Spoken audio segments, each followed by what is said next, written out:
Good afternoon. This is Joe Scarice, your mortgage lending specialist here at Work Your Money Podcast in the heart of Northern Liberties at WeWork. We have a gracious real estate agent kind enough to come out on a Saturday afternoon, Eagles game starting in 20 minutes, and somehow I have convinced her to show up, which is unbelievable. You know what?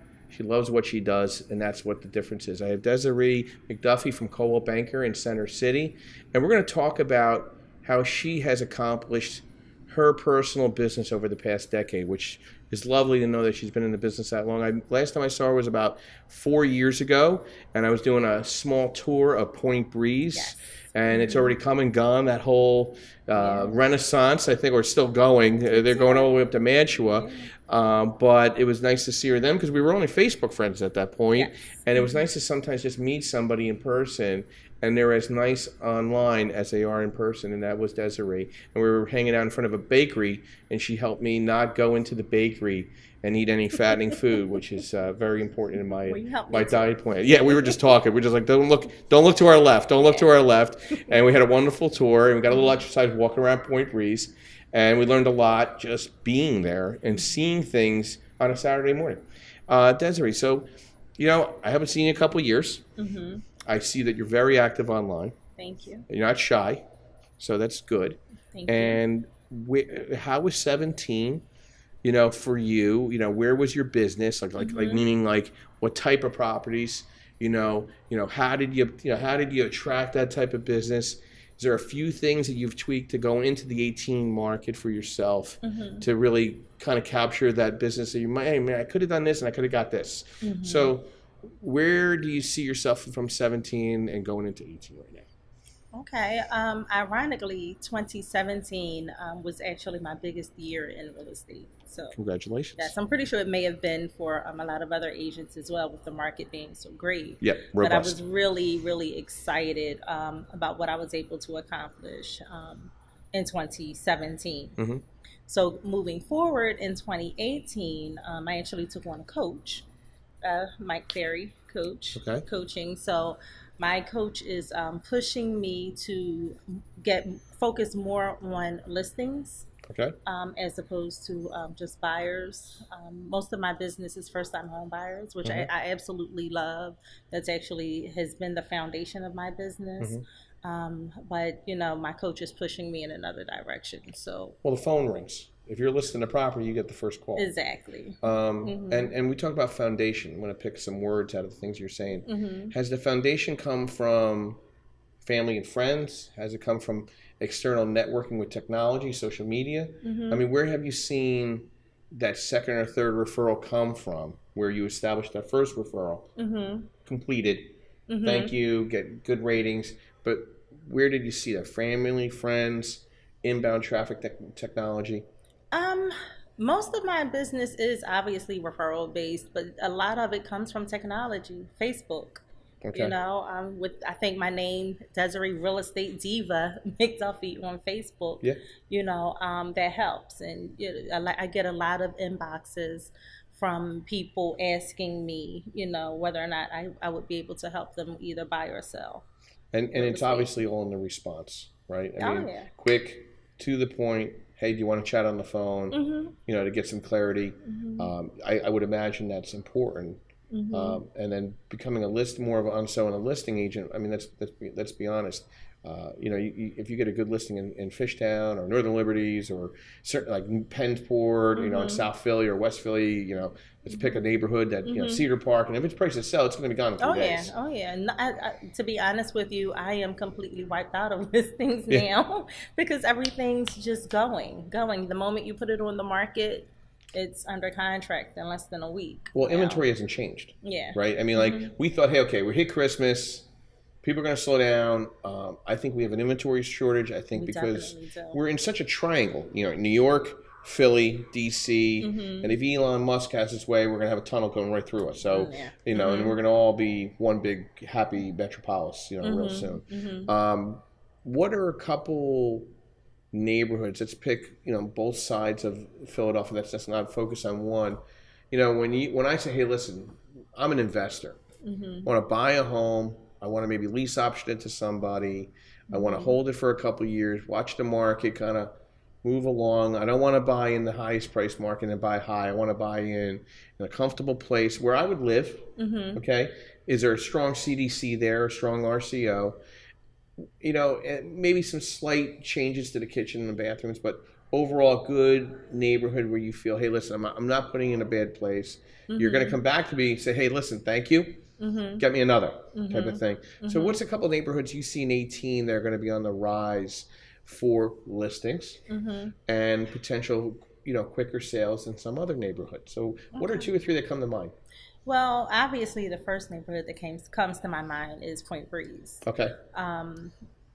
Although there has been a lot that's happened in Point Breeze in the last few years, there's still a lot of potential. You know, there's still a lot of room for growth. I was raised in Point Breeze. Okay. Around 19th and Federal. Yeah. Oh wow, you're right there. I mean, First Trust Bank's offices right on Point Breeze. Yeah, right on Point Breeze. It's only been there since 1934, but like, you know, it's like a mainstay. Like, you know. And I know I have several clients that actually bank with First Trust. So yeah, but I'm excited to see all of the development that's happened in Point Breeze.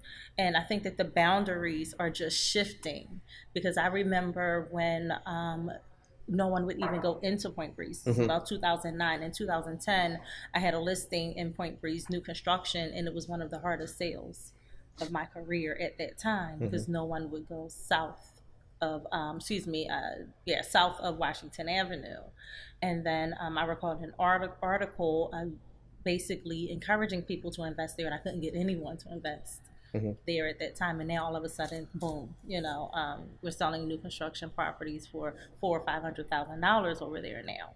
Well, now that I know you grew up there, what is the name of that wonderful park that neighbors a lot of the streets at the when you come around Point Breeze Avenue, you come around that turn, and then you're going back toward Philadelphia, Sears Street. You go to the end of Sears Street, there's this park. Wharton. It's like the next day. I mean, that whole area. Yeah. I mean, you go back there 5 years ago. I mean, you had every blighted house on the block, and you had 2 row homes that were surviving. I mean, now. I mean, do you think Point Breeze could sustain keeping some row homes, like the 2-floor ones, instead of going, you know, high to the sky? I mean, do you see that whole, you know, developers coming in still and trying to add the 3rd floor, or do you see them just going up to the neighborhood above, like Mantua, things like that? What do you think? Were you exhausted by putting 3rd floors in some of these properties, or do you think that's going to still continue so they can get the abatement? Yeah, I think that it will still continue, because obviously developers want as much profit as possible, but some developers are deciding not to add the 3rd floor. Yeah, just repurpose it. Get it ready. Exactly. I have one that I had on 17th Street. Now the owner decided not to add a 3rd floor to it, and you know, it's getting a lot of traffic. Okay. So, and then from what I understand, there's another client of mine that I have to go look at their property. But anyhow, they have another one on Mifflin Street that they want to remain, you know, a 2-story. They actually asked me if I think that they should have a 3rd story. I said, no, just leave it. That's your first-time home buyer. Exactly. You know, I mean, listen, the way we're going to sustain a market shift, and I'm not saying recession, I'm just saying a slow is going to be keeping that $200,000 to $300,000 market inventory available. Exactly. And there is a shortage of that. Correct. In almost any neighborhood. There's a big gap between a $300,000 purchase and a $400,000 purchase because of the complexity of a mortgage. Yeah. Let's be honest, and the products that are available. Exactly. So, you know, we're keen on Point Breeze. I know there's a lot of mixed use and commercial that still needs to come there to support it, as I think you would agree as well. What's another neighborhood that just, like, on top of your head, hey, if you're going to buy and you're still going to make some money, you're still going to have, you know, a nice rental, or you're going to flip it in a couple of years, what's a good investment? Because even first-time home buying is an investment. They're not buying a dog. Yes. They're buying a house. So they're looking for appreciation just like anybody else. So what's another neighborhood that people might not be talking about that you like? Might not be talking about. Maybe something in West Philly or something. Well, I love West Philly as well. So what's the neighborhood on the rise? Oh, the boundaries of the neighborhood? Yeah, I know. It gets a little weird up there, the dynamics. West Philly, yes. Yeah. I would say, honestly, on the other side of Grace Ferry. When you go over Grace Ferry Bridge, 42nd Street, 43rd Street. What is that? Was that around Aspen? Is that like the Aspen Street corridor where the apartment complex was repurposed not too long ago? Well, I don't know what that neighborhood designation. That's further over. Okay. Until, you can see the view of University City right from there, and it's just not there yet. But it's plumb for the taking over there. Yeah. I think any of the fringe markets around University City, like 50th and Chestnut, I'm not exactly sure what neighborhood that is, but you could literally throw a rock. Well, not this age bracket anymore, but to the old West Philly high school. High school, yeah. That whole area, I think, has so much robust, strong homes. Like, I think because of the transportation, I mean, I don't know what that destination is. That's not Cedar Park, right up there. Cedar Park's more to the left. Yeah, I think that's more like Squirrel Hill. Squirrel Hill? Yeah. Okay. Well, we had Ryan Spack out at Meet the Developers panel, so that's like his playland. He likes, like, he used to work with University City. Oh, okay. So he likes all those above markets because they're not priced out. So I'm a big believer in Westville. I mean, I make you laugh. I stayed at the Gables 20 years ago near Clark Park. Now, there was nothing going on at Clark Park other than just bad. Now they got Disney on Friday nights. The films for the kids and stuff. Really? So 20 years, that's all it took. So do you think that first-time home buyer will move along those routes up in West Philly, tying into University City and the transportation? I mean, Chestnut Street, Walnut Street, and all that. Well, you can already see the boundary shifting in West Philadelphia. The same that happens in most areas. Most of the development would stop at maybe 48th Street, then it's increasing to 49th Street, 50th, 52nd Street. So, yes, I definitely do think that it's a market for first-time home buyers in West Philadelphia. And that's going to lead into a question, 10 years in the business. What compelled you to get into the business right before the mortgage crash? So that's around 2007. So the world just came close to an end. You couldn't close a door, might as well mortgage in 2008, October, November. So what made you decide, hey, listen, I love real estate, I want to get into it, and I'm on the back end of the real estate crash? So that's actually a two-part answer. Okay. At the time, I was a social worker. Okay. I had been a social worker for 10 years. And quite honestly, I was getting a little burnt out from social work. And working for free, basically. Basically. And I recall my uncle, because I have a huge heart and I want to help people all the time. And I recall my uncle when I started college, he said, you don't go to school to do something where you help people. You go to school for something where you're going to make money. You can help people on the side. I'm like, no. I want to save the world. I want to do everything for people. And long story short, I quickly got burnt out. So I began looking for an opportunity to make that shift in my career, but still be able to help people. And what I realized is that most of the population that we were servicing in social services were not homeowners. They had maybe been second, third generation of people. I mean, I don't want to stereotype, or add to a stereotype, but people who had been living in maybe Section 8 housing or PHA housing. And I wanted to educate them about home ownership and the benefits of being a homeowner. So I said, okay, well, let's look into getting into real estate. But around that same time, this is the second part, I was purchasing my first investment property. Okay. And I could not find an agent to help me at all because I wasn't spending a whole lot of money. Well, they're not supposed to return calls? Right? No one would return my call. Well, but just because it was a low-end property. It was a low-end property, I'll be honest. I was spending $30,000 on talk about West Philly, the property was in West Philadelphia. Yeah. And they didn't see the cost benefit. Hey, let me get this done, take it on the arm, and I'm going to build a relationship with somebody. Yes. Okay. They did not see that. So I literally had to beg an agent to assist me. So I said, you know what? I'm just going to get my own license and I'm going to do this myself. And I promised myself that I would not become that agent who I guess became so big and so focused on just helping the higher end client that they don't, really help, people who's just getting started. And like you said, building that relationship. Well, the biggest thing I got from what you just discussed about, you give back. Social working, you really need to care, okay? And there's a lot of people that are so scared of just the idea of paperwork to go through home ownership. Oh, yeah. Or investment property for that matter. So, I think that's very important. And I know personally you do your due diligence, because when you came to the event, you didn't really tell me right away. I had kind of pry it out of you. What your background was with, being a licensed. And I think you're 100% correct that Philadelphia still can extend workforce housing to be purchased, and people get that very misconstrued because you are allowed to buy a home up to $250 or under in that government housing type of acquisition. I think there's organizations like FNADA, ULI, a lot of these groups that are trying to help people to get into home ownership instead of getting caught up in the rental circumstance. Yes. And then the same people are inheriting properties, don't know what they're really doing or what they got, and it's an estate disaster. If they just let it continue, because we are in a very unique county. It runs like its own state, Philadelphia. And then you're also maybe facilitating listings for people leaving Philadelphia, and you need to talk to them about pricing and the market, and you experience the mortgage crash which some of the realtors today haven't, and they don't really understand what's coming if there's a slowdown, and not preparing themselves with what if. It sounds like you're not just talking it, you're walking the walk by being an investor, understanding buying homes, understanding about communication.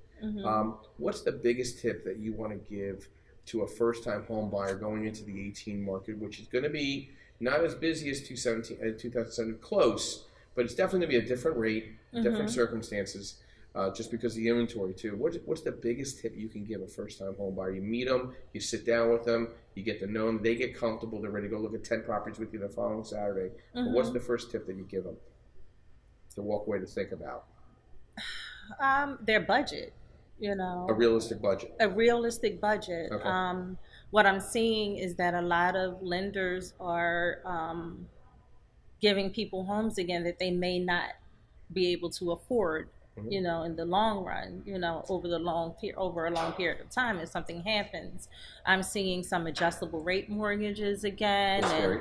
Yeah. So, I just talked to them about maybe even if you are pre-approved for $250,000, you may not want to go that high. Let's take a realistic look at your lifestyle.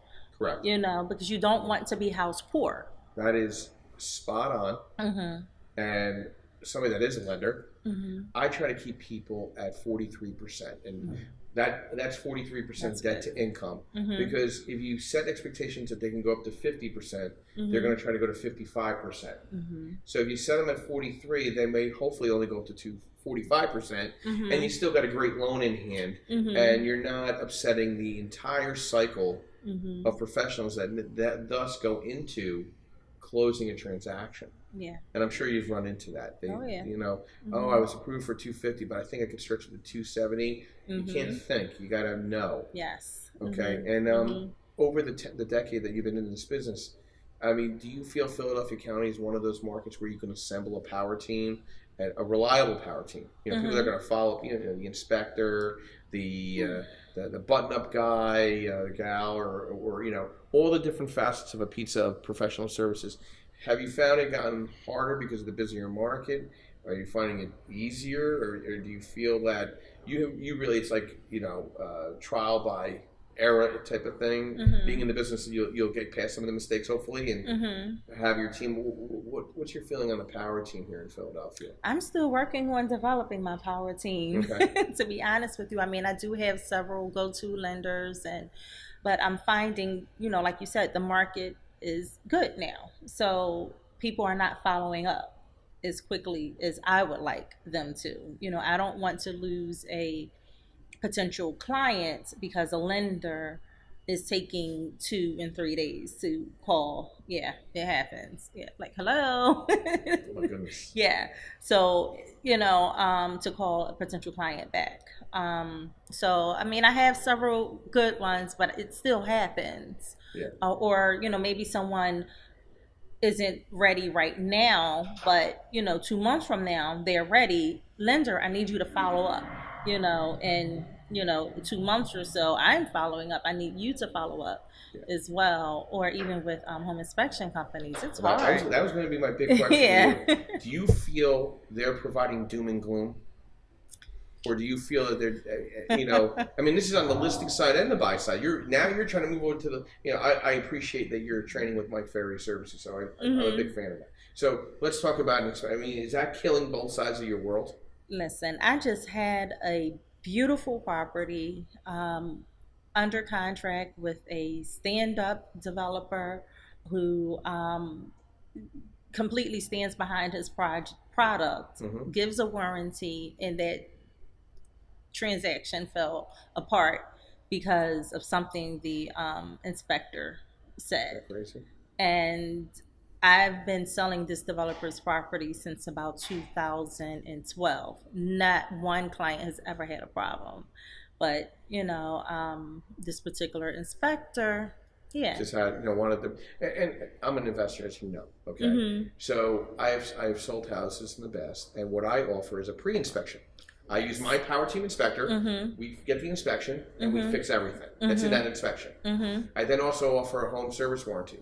So I'm not looking to negotiate, seller assist. This is the price, okay? And I had a situation where an inspector tried to come up with, make-believe items. That just, just unbelievable items. And I'm like, I'm not negotiating. Your buyer can go somewhere else because here is the home inspection, which was thorough. And I'm offering you a home service warranty. If you want a $1,000 credit because of the what if, that the building might fall in, that's, that I'm not going to take on that risk because I'm giving you everything else. But I'll tell you for a fact, the buying agent called me personally and thanked me for providing on the seller's disclosure the copy of the inspection that I did, and then showed all the documentation that I did the work. He goes, he point blank told me I didn't have a lot of room to work with. Because I really had to pull a rabbit out of the head to try to get some money out of you for my client. And that's the biggest advice I would give back to you going into 18, because that eliminates a lot of the back and forth. And I feel that you have a very friendly rapport with the agents out there in the market that are active. And I see how you interact on Facebook. I mean, we know everybody based on Facebook. Isn't that how it all works? So, inspections, I think, is one, is really... it could be the killer right now because the inventory is so tight. So, have you said any? And this will just be the last question, so we'll be comfortable to kind of give people enough breadcrumb to say, "Hey, I want to meet with Desarrie," and that's where I want to. Do you plan on putting on some events with, providing the education you've created for 10 years? 10 years in the business, and you started the year prior to the mortgage crash. What are some plans of events that you are going to provide this year that you think you didn't do in 17 that you're going to connect directly with the consumer or the seller of a property? What are some things that you're thinking about doing this year that you didn't do last year? I didn't host any first-time homebuyer workshops last year. I was extremely too busy. It was on... I guess I put it on the back burner because things were moving so quickly last year. But I would like to host a few workshops in the community. My goal is to really get back into the community, which was my initial reason for getting into real estate. So I really want to go back to my main focus. And, although my coach wants me to focus on listings, which I will do. But you might get that out of there. It's really, interesting. Host an event where you bring out, some local medicinal people that help, do blood pressure. And because guess what? The people that are coming out are probably a little older. They might be ready to sell the house too. Anyway, check my blood pressure. I'm ready to list my house and leave. I'm moving to Florida. I can't stand this winter anymore. You know what I mean? So... I think you're a creative individual, and I think because of your experience prior to the mortgage crash, because a lot of these people just don't remember them, but they weren't even out of college yet. I'm sure you see. Do you know we are fielding 50 new realtors every month out of G Park? Really? Right now, today. And I think you're a big believer. You're working at Coldwell Banker, but obviously you went outside of Coldwell Banker to get personal training. But you need a place that's going to mentor you. Oh, absolutely. Whether it's a flag office or, a non-flag, meaning a boutique. Yes. It's all in the training. It's 100% in the training when you're getting started as a new agent, Because I see some contracts that are filled out. Like I can't even find the closing date. I'm like, where's the check? I'm like, I'm chasing down people. Yeah. You get contracts with, you don't know if the client is getting inspections or not getting inspections. Like what's good going on here? Mortgage commitment dates are missing, and from a branding perspective, what do you feel? What do you want the customer to think about you when they meet you? Like before they meet you, they see you on Facebook, you put a nice little video, Facebook Live up. What are you trying to project to your customer in 18? That I care about my customer. I truly do care about the outcome, best possible outcome for my customer. Excellent. That's great. Yeah, that's the biggest thing. When I have a client, I truly do advocate for that client for their best interests at all times. And how do we reach you? Well, I have a website, Desarrie. No, that isn't the website. www.phillyrealestatediva.com. Okay. Is my website, and I am on Facebook, Instagram, and Twitter at Real Estate Divas, and I have your contact number. Yes, my number is 267-784-2085, and that's how you reach me. And I am so happy I convinced you to come out and meet me. It was a wonderful interview, and you were a sweet in person as online, and I hope all the successes in the world in 2018 for your business. Thank you. Same to you, Joe. Well, I appreciate it. Hopefully I won't lose any more of my hair. This is Joe Scarice, your mortgage lending specialist at Work Your Money Podcast, and you have a great afternoon. See you soon.